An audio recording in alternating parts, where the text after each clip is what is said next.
वो सारी चीज़ें माँ बाप अगर उसको कहते चुप, हाँ तो वो चुप हो जाता है। तो आज भी कुछ भी नहीं होता, उसका जो कॉन्फिडेंस था, उसकी जो शख्सियत थी वो मर जाती। अस्सलाम वालेकुम, नमस्ते, सत श्री अकाल। उम्मीद करता हूँ ठीक होंगे, खुश होंगे दोस्तों। जहाँ रहें खुश रहें, माँ बाप का ख्याल करें, क्योंकि माँ बाप में तो सभी कुछ है। मैं उदारी न्याज़ी, मेरे साथ मौजूद हैं ओल्ड बॉय फरत, नेक तमन्ना और नेक ख्वाहिशात के साथ कि हम सबका आज का दिन और आने वाला दिन खुशियों से भरपूर हो। बमें हमारी टीम के Simal Sheikh. Hello my YouTube family, कैसे हैं आप लोग? ठीक ही होंगे जहाँ होंगे। और फिर से आप लोगों को ईद मुबारक। और मीठी मीठी सवैयाँ आप लोगों ने बनाई है घर में?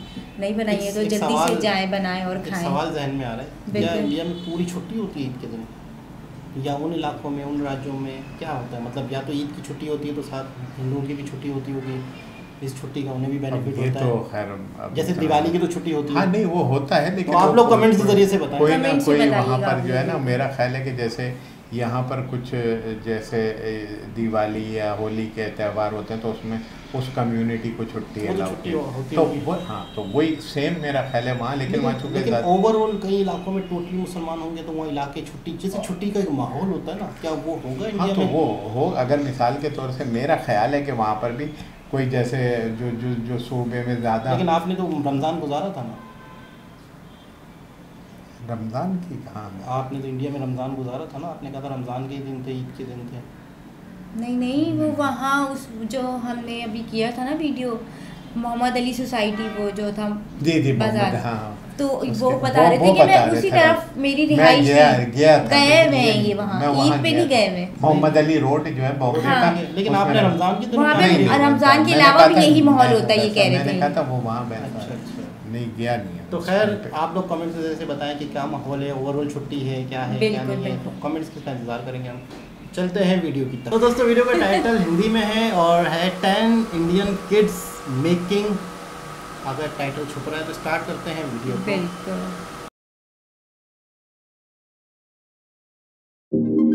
आप और हम जब बचपन में शिनचैन, डोरेमोन और छोटा भीम देखने में मस्त थे, तब कुछ बच्चे ऐसे भी थे जो अपने हुनर को तराशने में व्यस्त थे। इन्हें बचपन से पता था कि किस दिशा में काम करना है और कैसे अपने पैशन को फॉलो करते हुए सक्सेस की चोटी पर अपना परचम लहराना है। ये वो बच्चे हैं जिन्होंने अपने हार्ड वर्क, फोकस और जुनूनी जज्बे से पूरे भारत को प्राउड फील कराया है। चलिए फिर आज आपका राबता इन सुपर चिल्ड्रन से कराते हैं जो किसी नगीने से कम नहीं है। इनके टैलेंट की रोशनी आज पूरी दुनिया को रोशन कर रही है। नंबर 10, तिलक मेहता। तिलक मेहता को भविष्य का अंबानी कहना गलत नहीं होगा, क्योंकि आज इनकी गिनती भारत के सबसे यंग एंटरप्रेन्योर्स में होती है। 16 साल की उम्र में आज इनकी नेटवर्थ 100 करोड़ के करीब है। जहां आज आप और हम फ्री फायर जैसे डिजिटल गेम खेलने में मस्त है, तो वही तिलक मेहता एक डिजिटल कोरियर कंपनी के मालिक है जिसका नाम पेपर एंड पार्सल्स रखा गया है। स्टार्टअप्स के तौर पर इस कंपनी की शुरुआत उन्होंने जुलाई 2018 में की थी। इसका मकसद door to door parcel pickup और डिलीवरी करने का था।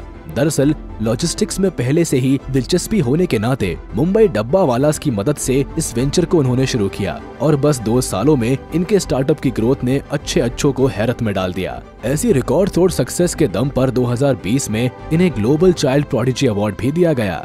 नंबर 9, लिसिप्रिया कंगुजाम। हमारी छोरिया छोरों से कम है क्या? ये डायलॉग मुस्कुराती लिसिप्रिया पर परफेक्टली फिट बैठता है। उम्र के लिहाज से केवल 10 साल की है, लेकिन आज इन्हें भारत की ग्रेटा थनबर्ग कहकर बुलाया जाता है। अब ग्रेटा थनबर्ग इसलिए क्योंकि ये एंजल भारत की क्लाइमेट एक्टिविस्ट है। प्रकृति को बचाने और संवारने को लेकर ये इतनी समर्पित है कि इन्होंने एक सुकीफू 2 डिवाइस भी बनाया है जो सोलर एनर्जी की मदद से हवा को पानी में तब्दील कर देता है। केवल 6 साल की उम्र से ही वह एनवायरनमेंट को लेकर कई कैंपेन और प्रोटेस्ट का हिस्सा रही है, लेकिन ये लाइमलाइट में तब आई जब साल 2019 में प्रधानमंत्री नरेंद्र मोदी का ध्यान क्लाइमेट चेंज को लेकर किए गए इनके काम पर पड़ा। इसके बाद इन्हें साल 2019 में ग्लोबल पीस इंडेक्स की तरफ से वर्ल्ड चिल्ड्रन पीस प्राइज से भी नवाजा गया। आज इन्हें यूएन की सबसे छोटी क्लाइमेट एक्टिविस्ट में गिना जाता है, जो भारत में climate change and disaster risk reduction पर काम कर रही है। नंबर 8, अद्वैत कोलारकर। ये भारत का नन्हा पेंटर है जो अपने हुनर से दुनिया को अलग रंग में रंग रहा है। कहने को इनकी उम्र 8 साल है, लेकिन पेंटिंग से इनका नाता 1 साल की उम्र से ही जुड़ गया था। इनकी कहानी बताती है कि 1 साल की उम्र में ही ये रंगों में इनकी अनोखी दिलचस्पी थी। जब ये 2 साल के हुए तो ये हर तरह के रंगों को पहचानने लगे। फिर कुछ साल में भारत से लेकर यूएस, कनाडा में भी इनके आर्ट एग्जीबिशंस होने लगे। इनकी कई पेंटिंग्स $2000 में भी खरीदी गई। कुल मिलाकर ये कहा जा सकता है कि अपनी क्रिएटिविटी और इमेजिनेशन को कैनवास में उतारने की कला इनमें बखूबी है। कनाडा के कई सेंटर आज अद्वैत कोलारकर को कलर ब्लिजार्ड कहकर भी बुलाते हैं। नंबर 7, वृति गुजराल। अपने नृत्य से भारतीय संस्कृति को जिंदा रखने और उसे हर दिशा में फैलाने का काम वृति गुजराल ने किया है। 15 साल की rising star Indian classical dance के कई फॉर्म्स में कदम थिरकाती नजर आती है, लेकिन कथक नृत्य में इनकी पकड़ शानदार है। पैरों में घुंघरू बांधकर शास्त्रीय संगीत पर जब भी वृति अपनी कला का जादू बिखेरती है तो लोग इनकी तारीफ करने से खुद को नहीं रोक पाते। ये इनके हुनर का ही जादू है कि 13 साल की उम्र में ही वृति ग्लोबल चाइल्ड प्रोडिजी अवार्ड 2020 अपने नाम कर चुकी है। भारत के कई राज्यों में परफॉर्म कर चुकी है और इनका लक्ष्य क्लासिकल डांस फॉर्म को ग्लोबल लेवल पर लोकप्रिय करने का है। Number 6, master Triptraj Pandya. Master Triptraj Pandya Bharat के सबसे युवा तबला वादक है, जिन्हें इस हुनर के लिए गिनीज वर्ल्ड रिकॉर्ड बुक्स में शामिल किया गया है। तबले के लिए इनकी मोहब्बत इतनी ज्यादा है कि महज 1.5 साल की उम्र से ही ये इस म्यूजिकल इंस्ट्रूमेंट की तरफ खींचे चले गए थे। 2 साल के होने पर इन्होंने पहली बार मुंबई के सोमैया कॉलेज में पब्लिक परफॉर्मेंस दिखाकर सबका दिल जीत लिया था। फिर 3 साल की उम्र में इन्हें ऑल इंडिया रेडियो पर भी अपनी प्रतिभा दिखाने का मौका मिला। आज आलम यह है कि इन्हें अपनी कला में महारत हासिल है और अभी भी ये अपना पैशन फॉलो कर रहे हैं। नंबर 5, पूजा बिश्नोई। एक छोटे गांव से अपना जुनूनी सफर शुरू करने वाली पूजा बिश्नोई आज भारत की जानी मानी एथलीट है। 11 साल की इस वंडर गर्ल ने अपने हुनर का जादू सबसे पहले 5 साल की उम्र में दिखाया था, जब वो 6 पैक्स बनाने वाली एशिया की सबसे पहली बच्ची थी। इस सफलता के बाद 10 साल की उम्र में उन्होंने 3 किलोमीटर का सफर 12.5 मिनट में कवर करके वर्ल्ड रिकॉर्ड भी बनाया था। आप ये कह सकते हैं कि नन्ही सी दिखने वाली ये राजकुमारी हमारे देश की सुपर गर्ल है, जो ट्रैक पर दौड़ते हुए कई बड़े खिलाड़ियों को टक्कर देती है। फिलहाल पूजा 2024 में होने वाले ओलंपिक चैंपियनशिप में जीत की तैयारी कर रही है। नंबर 4, कौटिल्य पंडित। मासूम चेहरा और कंप्यूटर से भी तेज बुद्धि वाले कौटिल्य पंडित को आज भारत का गूगल बॉय कहा जाता है। 130 IQ के साथ इनकी लोकप्रियता केवल तेज बुद्धि से ही नहीं बल्कि कौन बनेगा करोड़पति फेम से भी है, क्योंकि अपने हुनर के चलते अमिताभ बच्चन के लोकप्रिय शो पर भी नजर आ चुके हैं। दरअसल इनका टैलेंट है कि ये हर चीज को मेमोराइज कर लेते हैं। इसी का नतीजा है कि महज 5 साल की उम्र में पूरी ज्योग्राफी इन्हें याद थी। इसके अलावा mathematics, astronomy, general knowledge, current events जैसे कई सब्जेक्ट्स की नॉलेज भी कौटिल्य में कूट कूट कर भरी है। जहां 5 साल के बच्चे को ABCD याद करने में भी मुश्किल होती है, वहीं कौटिल्य पंडित पूरी किताब याद रख सकते हैं। आज कौटिल्य 14 साल के हैं और यकीन मानिए इनकी सुपर पावर अभी भी काम करती है। नंबर 3, अर्शदीप सिंह।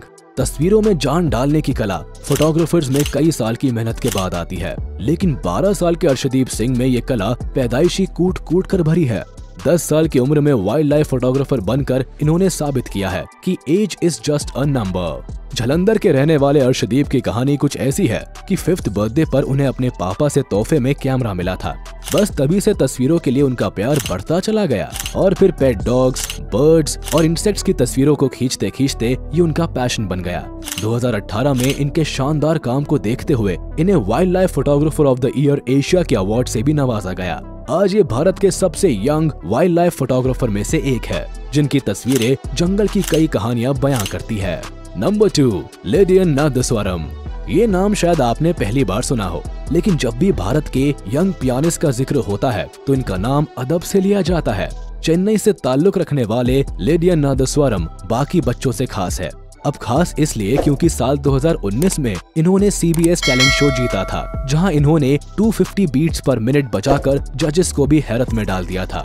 अगर आप सोच रहे हैं कि एक बच्चे ने ऐसा कैसे कर लिया, तो बता दे कि लेडियन ने अपने बचपन के 4 साल AR रहमान की KM म्यूजिक कंजर्वेटरी में बिताए। साथ ही उनके पापा ने खुद इन्हें इस कला में नंबर 1 बनाया। आज लेडियन नादस्वरम एक सेलिब्रिटी है, जिनका अपना एक YouTube चैनल भी है, जहाँ ये अक्सर अपने हुनर का कमाल दिखाते हैं। नंबर 1, रमेश बाबू प्रगनानंदा। शतरंज की बिसात के असल बादशाह ये राजकुमार है, जिसे दुनिया ग्रैंड मास्टर के नाम से जानती है। कहने को ये खिलाड़ी अभी केवल 16 साल का है, लेकिन चेस के सफर में इसने कई बड़ी बाजियां जीती है। 10 साल की उम्र में यंगेस्ट इंटरनेशनल मास्टर का टाइटल अपने नाम करने से लेकर साल 2013 और 2015 में वर्ल्ड यूथ चेस चैंपियनशिप जीतने तक रमेश बाबू ने भारत का नाम दुनिया भर में गर्व से ऊंचा किया है। हाल ही में इन्होंने दुनिया के number 1 chess player Magnus Carlsen को भी उनके खेल में पछाड़ दिया। इनकी जबरदस्त उपलब्धि के साथ आज रमेश बाबू की चेस रैंकिंग 2648 है और आगे भी अपने पैशन फॉलो करते हुए कई बड़े महारथियों को हराने का दम रखते हैं। तो ये थे भारत के वो हुनरबाज बच्चे जिन्होंने अर्जुन की तरह हमेशा अपने लक्ष्य पर निशाना साधा है और भारत का नाम गर्व से ऊंचा किया है। अब इनमें से किस महारथी के टैलेंट ने आपके दिल में जगह बनाई, या आप हमें कमेंट सेक्शन में जरूर बताएं। अगर ये वीडियो आपको पसंद आया हो तो इसे अपने दोस्तों के साथ शेयर कर दे और हाँ, वीडियो को लाइक करना ना भूले। और अगर आपने हमारे चैनल को अभी तक सब्सक्राइब नहीं किया है तो वो भी कर दे, साथ ही बेल आइकन को भी प्रेस करना ना भूले ताकि हमारी वीडियो आप तक जल्द से जल्द पहुँच जाए। जी जनाब, बाकायदा वीडियो में दिख रहा था सारे कैसे काम कर रहे हैं, कैसे एक्टिव हैं। अच्छा, इसका ये कोई भी बच्चा अपने काम में एक कामयाब इंसान कब बनता है, जब माँ बाप उसका, मैं जो समझता हूँ, उसका शौक़ देख लेते हैं, उसको समझ लेते हैं। माँ बाप पढ़े लिखे होते हैं, अपने बच्चे की, जैसे वो तबला बजा रहा था बच्चा बचपन में, उसको तबले का, तो उन्होंने समझ लिया कि ये तबला ही बजाएगा, उसको सपोर्ट किया, फिर बाकायदा उसको तबला लेके दिया होगा या कुछ भी। फिर आस्ते आस्ते आज वो पूरी दुनिया में इंडिया का नाम रोशन किया। एथलीट्स लड़की है, उसके बच्चों माँ बाप ने समझ लिया होगा ये दौड़ रही है, भाग रही है, लड़कों के साथ खेल रही है, एक्टिव है ये, तो ये इसके ये रुझान है। अब मेहंदी लगाना, मेकअप करना उसका रुझान नहीं देखा होगा कि यार उस तरफ नहीं है। तो सबसे मेन चीज़ होती है माँ बाप कि अपने बच्चे के टैलेंट को अगर उन्होंने वहीं दबा दिया, इतना बड़ा टैलेंट वो मर जाता। तबले वाला हो गया या पियानो वाला हो गया या जो भी मतलब टैलेंट था, माँ बाप। अब वो जो एक गूगल बॉय है ना, वो तो उसकी मैंने 2-3 वीडियो देखी है। सर जी आप उससे जो पूछें, रशिया का वो कौन सा है कैपिटल, फलाने का कैपिटल कौन सा है, किस देश के साथ कौन सा देश लग रहा है, ये और मुझे वही गूगल बॉय का ज़्यादा है ना।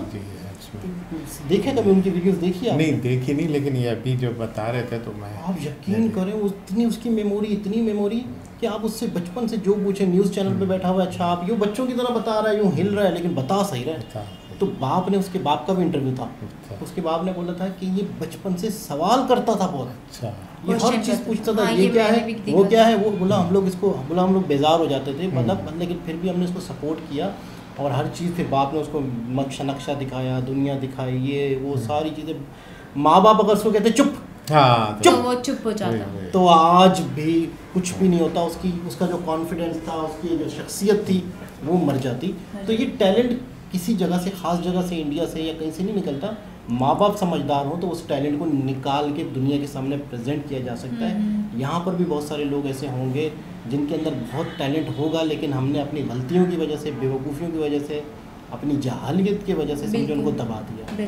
और अक्सर हमें ऐसे बच्चे नज़र आते हैं। अच्छा, एक और चीज़ भी मैंने नोट की है, बच्चे सारे बचपन में ज़हीन दिखते हैं। और यार ये देखो कैसे डांस कर रहा है, यार ये देखो कैसे बातें कर रहा है, ये बाद में मुरझा कैसे जाते हैं, ये बाद में लल्लू पंजू कैसे बन जाते हैं, मतलब फिर कुछ किसी काम के नहीं रहते। लेकिन बच्चे सब, यार बेटा रिश्तेदार घर में आते, बेटा ये करके दिखाओ, वो यूँ कर रहा है, यूँ कर रहा है। तो ये टैलेंट आगे कहाँ चला जाता है?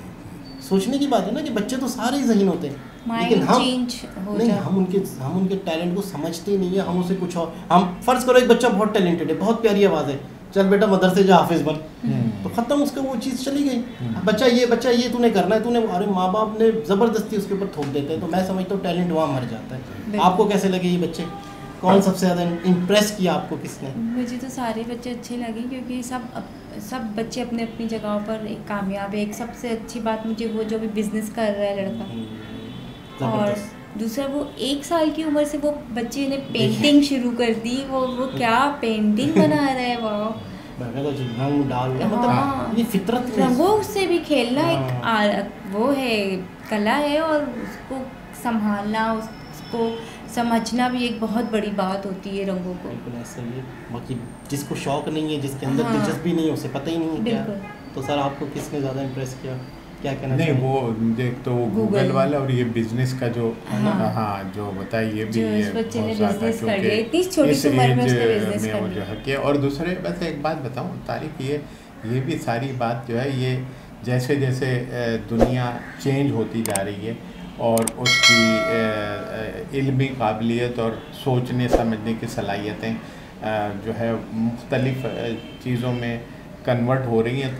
तो ये चीज़ों का पता चला। नहीं तो पहले बचपन में जैसे अभी तुम बता रहे हो ना कि भाई वो पहले तो ये था कि एक तमीज़ का चक्कर होता था कि छोटा बच्चा कोई बड़े के सामने कोई ऐसा सवाल कर दे तो वो उसे बदतमीजी में काउंट हाँ के पूछा क्यों है। और फिर ये कि बच्चा ज़्यादा अगर तंग कर रहा है तो उसे उसकी जो है उसको डराते थे कि भाई ये अल्लाह बाबा आ जाएगा और वो जो आ जाएगा वो हु आ रहा है और उस तरीके से तो कोठी में बंद कर देंगे। हाँ कोठी और बंद भी कर देते थे बाद दफ़ा उसको यानी उसकी शख्सियत हाँ तो वो शख्सियत को जो है ना वो यानी वो कर दिया। अब लेकिन अब जैसे मिसाल के तौर पे अब मैंने ये खैर बारी यहाँ भी अब होता होगा लेकिन मैं चूँकि जैसे बाहर जाता हूँ तो वो जो बच्चे की एजुकेशनल का जो सिस्टम है तो वो उन्होंने बच्चे को इंडिपेंडेंट छोड़ा हुआ होता है। ये नहीं कि हमारे यहाँ की तरीके से एजुकेशन में उसको किताबें लाद दी और उसको पीछे से नहीं, वो उसको इंडिपेंडेंट एक ऐसा वो देते हैं स्टेज माहौल देते हैं और उसमें हर किस्म की चीज़ें प्रोवाइड करते हैं। अच्छा। कि मतलब ये कि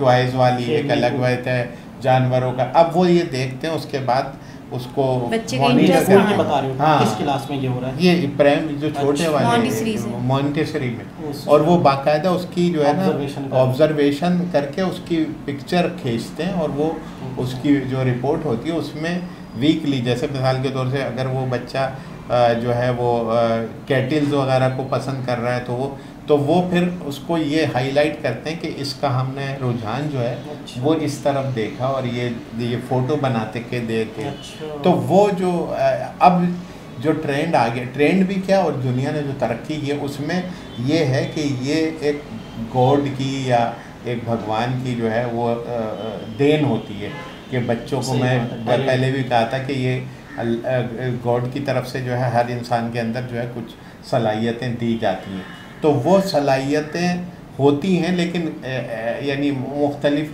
जैसे जैसे एज बढ़ती है तो फिर वो आती हैं। लेकिन अब जो दुनिया है उसने इनिशियल स्टेज पे ही उनको ऑब्ज़र्व करना चाहिए शुरू कर दिया है कि इसको तो वो अब इन्होंने इंडिया में ये जितने भी बच्चे हैं ये बहुत काबिल हैं और इस तरह अच्छा अब ये भी मुझे लग रहा है कि वहाँ पर वो इस चीज़ का जो है वो बहुत ज़्यादा है, पेरेंट्स भी कर रहे हैं और फिर एजुकेशनल भी वो जो उन्होंने पिक करके उसको। सबसे बड़ा इशू या सबसे बड़ा बुनियादी मसला ये होता है कि माँ बाप पढ़े लिखे हों सबसे। हाँ वही अगर माँ बाप पढ़े लिखे हों तो ही वो बच्चों की एजुकेशन बात वही वाली बात है। एक एजुकेशन सिस्टम, फिर दूसरे ये कि गवर्नमेंट लेवल पे उसकी सपोर्ट, क्योंकि हर आदमी जो बच्चा है टैलेंटेड लेकिन उसके माशी मसाइल इतने नहीं हैं तो अगर गवर्नमेंट की सपोर्ट हो या एरिया वाइज जो भी वो हैं तंजीमें वगैरह वो उसको तो वो फिर बच्चा निकलता है। ये तमाम तो ये तमाम सरकमस्टांसेस हैं और ये माशाल्लाह सब हर जगह होता है। हाँ लेकिन इसको तरीके से इसको मैनेज करके इनको